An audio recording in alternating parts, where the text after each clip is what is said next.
Ask Don a question to kick us off as he comes up to the podium. We have mentioned multiple times at this meeting that following your outcomes is critically important. The AFS has a registry, actually, kind of in the early stages, known as the ROARS Registry for Outcomes of Anti-Reflux Surgery. We want to expand that out to our GI colleagues. So what challenges have you had as you expanded your registry out? And do you get IRB or is it a CQI registry? I think that for any professional association that's looking to establish a registry, there are certain things you have to take into account. First one always is funding, because the aspect of, you notice that the EasyData data set, we don't, as of yet, charge contributors fees, and that's why we've been able to be inclusive, and I think that's why people have been paired to be involved. The next big issue is going to be the aspect of evolving privacy agreements regarding patient information, especially nationally. The GDPR in Europe has made the whole aspects of international data sharing extremely complex.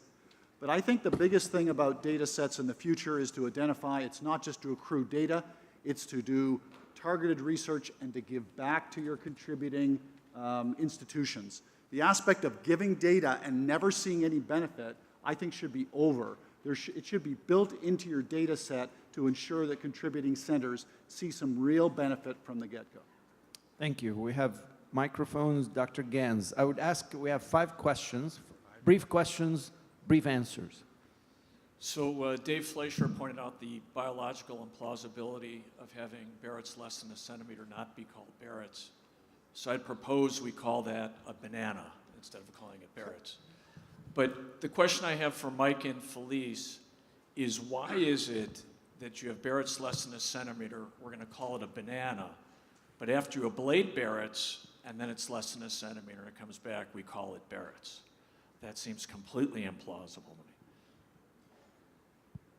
First of all, I can't take responsibility for the guidelines. I didn't write them.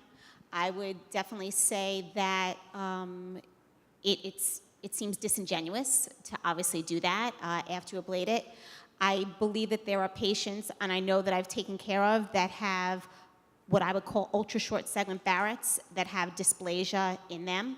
So it's challenging for me to, as a practitioner, to not treat and look at a segment that looks that way.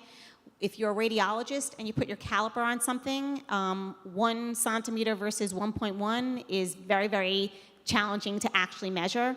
So I think the main issue is whether or not we're looking at a hiatal hernia that's coming up and trying to differentiate that versus what is actually a Barrett segment. And I think that's really the big difference in terms of what that small segment is trying to highlight for us. I think the one thing I would add to that, without having to step too much into the political fray there, is that if the disease was serious enough that we ablated it, any residual disease is more serious than a small amount of lower risk disease. But I think there are very good points about the whole 1 centimeter thing, and I don't want to take up the rest of the panel discussion to attack that point. But I think what I've tried to beat into my referring doctors and my patients and my colleagues is that if you had high-grade dysplasia and you got rid of it, and we know that, again, 80–90% of the recurrence is down there at that neo-Z line, that finding it and even maybe finding it into the proximal cardia is going to help you to manage that patient better, because you've already committed to eradicating whatever that was, and you haven't made the commitment yet if it's just a tiny tongue. But I think that those bananas are something that this society could go after in the years to come. Dr. Richter, Joe. The interesting thing is the comparison between the progress we're making with colon cancer, that we're making an attempt to get 80% of the American population screened with colon cancer, and how, despite all of these discussions, how much money we spend, and we have had absolutely no impact on adenocarcinoma and Barrett's. We've had absolutely no impact. And I thought Amitabh was going to address it. We have, these studies after studies, and we alluded to it early, is most of the people with Barrett's cancer, when they present, they have their dysphagia, and we can't do much about it. So why can't we, Doug Rex suggested it 15 years ago, he's disowned it recently.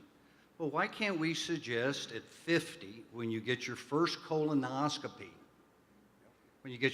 now maybe it should be only white males, maybe it should be only white men and women, but do something like that because that's very practical. But we keep talking about doing other things. We're not getting anywhere, gang. We're not getting anywhere. Why aren't we getting anywhere? Amita? So am I allowed to talk about what I'm conflicted with? Joel, that's exactly a research study that we're trying to do with our new device is when the white male comes in for screening colonoscopy, try to use our early detection device. And it's not just our device, but yeah, that's the strategy that we've proposed in our research study that forget the fact that all the white male screening colonoscopies are no longer being seen at the main hospital and moved out to the satellites. But that's, I agree, that needs to be tackled. And you're referring to the title of the talk that Peter gave me and is published on the list. After Peter gave me that talk, I said, I can't answer that question, Peter. What do you want me to say? There's not much data on it. So he fortunately changed the talk for me. But it's a very important question. I wish I knew the answer. Yeah, so a quick comment. I think that a CRIM was a great outcome for clinical trials, but the outcome in Barrett's ablation in practice need to be tailored to the patient. So a 90-year-old grandma would be happy with CRUD, which is complete remission of the dysplasia. I wouldn't be looking for a CRIM. And a quick question, I've followed the recurrence data, and the trials have not been able to differentiate primary failure for recurrence. Are these patients that we have not completely ablated and we haven't defined complete remission after the primary ablation, or is this new Barrett's which is coming up? Because those two could be two very separate diseases.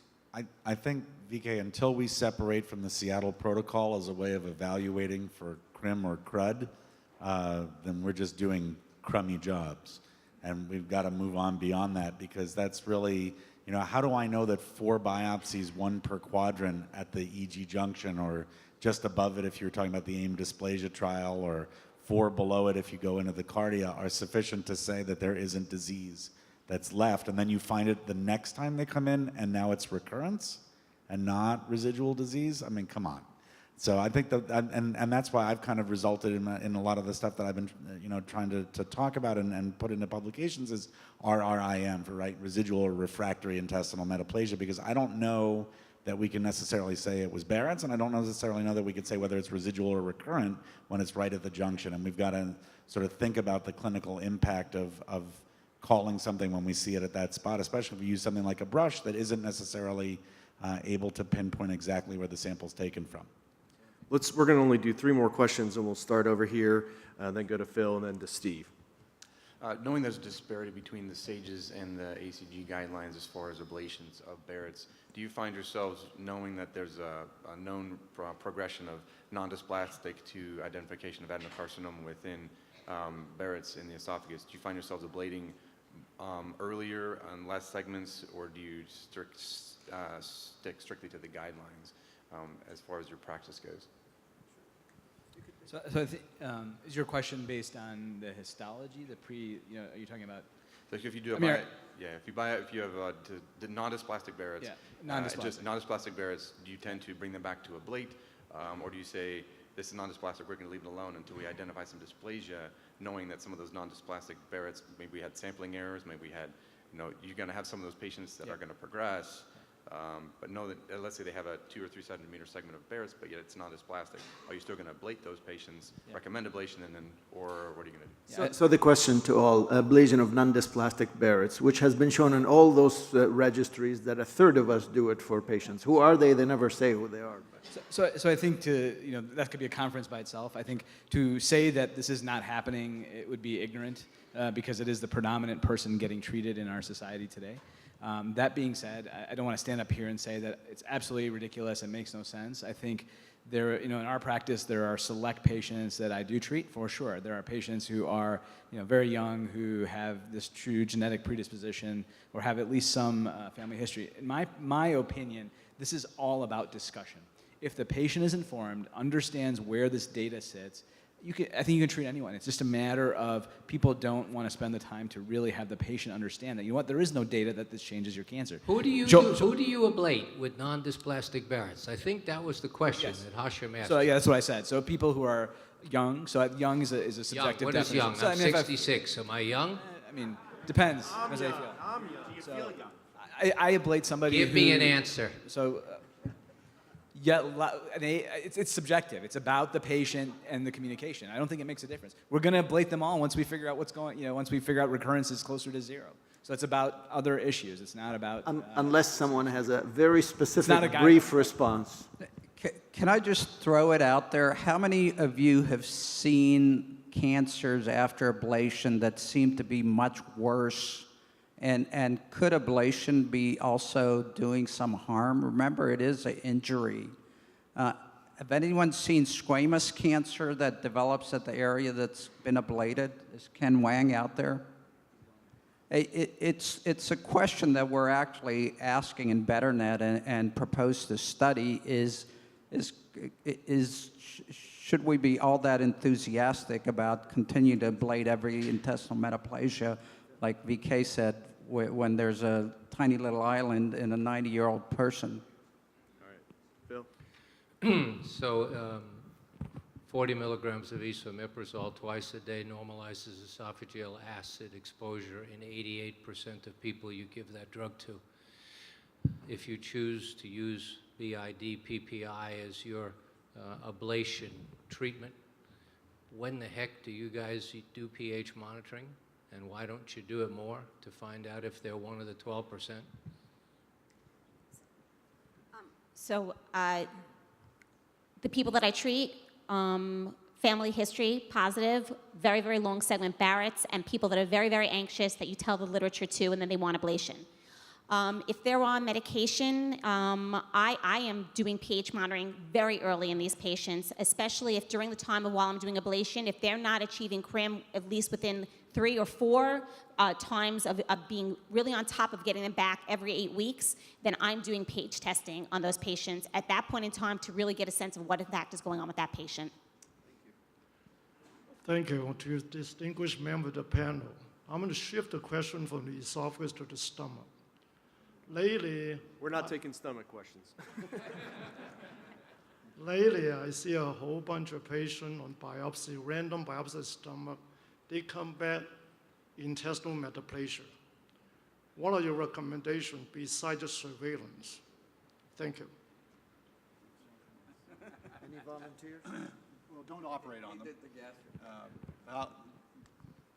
I think the aspect of intestinal metaplasia in Japan, that would put them into a surveillance program. From the surgical standpoint, we see this with some degree of regularity. For H. pylori, treatment is another appropriate step, but other than that, make sure they are in the hands of a good gastroenterologist.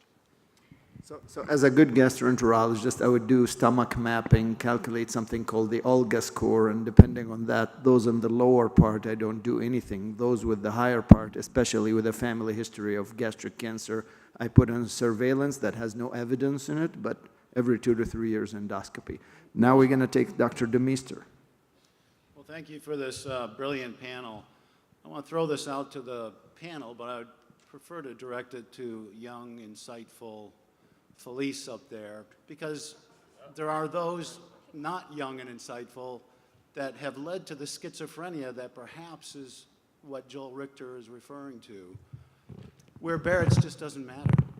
Doesn't matter. Nobody dies at Barrett's. Barrett's almost never progresses. I've heard those exact words come out of, I won't point fingers or anything, but, people's mouths in this very auditorium. But now all of a sudden we have a whole panel on how we got to find it, how we got to treat it, how we got to aggressively ablate it when it's progressing. If we get rid of the schizophrenia, how do we get rid of the schizophrenia and get people to believe that Barrett's matters and take it seriously? How are we going to undo what for 20 years we've dug a hole for ourselves?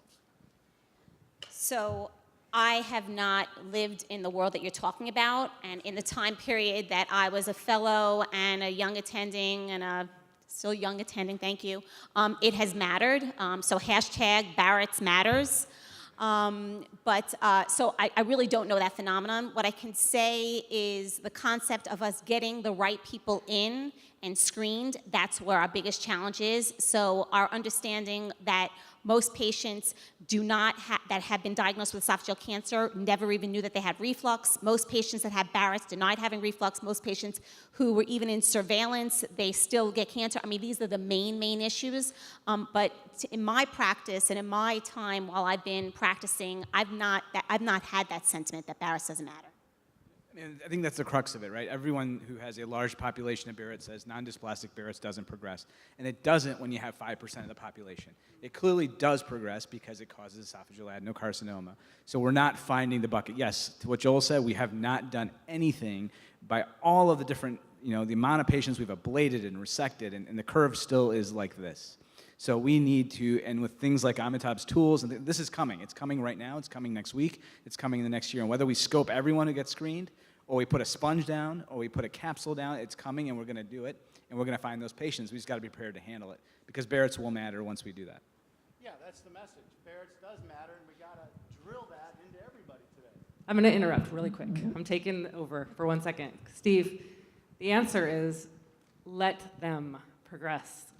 It's having panels like this is how we're going to push the change and move the needle. So, I mean, I think that was an awesome panel, and it's a lot of progress already. So, awesome. Thanks. I had to interrupt. Your prerogative, Christy. All right, everybody head upstairs, race upstairs, get some food, and we'll see you back here.